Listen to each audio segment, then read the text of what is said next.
You've heard the expression developing thick skin.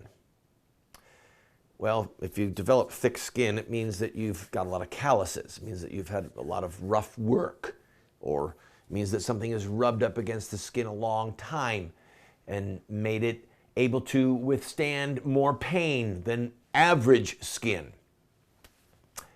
If you're going to be involved in war by another means, in politics, and I don't mean just voting, I mean more than voting, but if you're going to be involved, you have to have thick skin.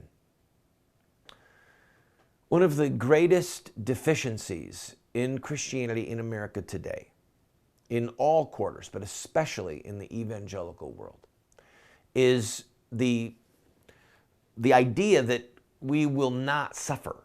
The so-called faith movement has done a great disservice to the gospel by telling people that they can just rebuke the devil and everything is going to be okay, or that Jesus is coming back any minute and that's why things are getting so bad.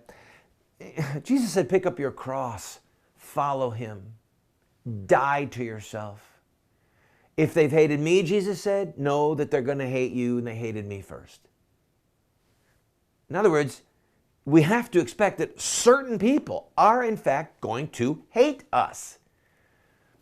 People who were the slave power in 1860 when President Lincoln won the election, the slave power hated him.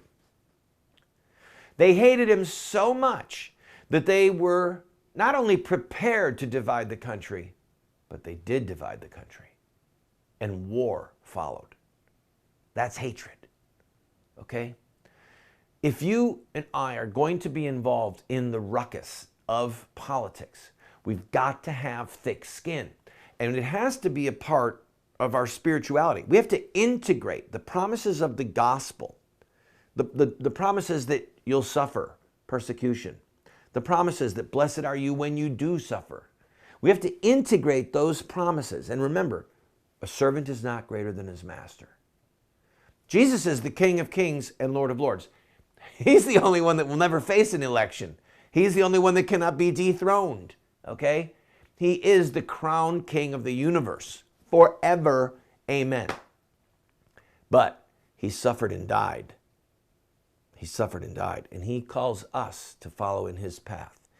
So, if we're going to be involved in politics, which we should be, we're going to have to develop thick skin and recognize that our master endured great hostility before we did.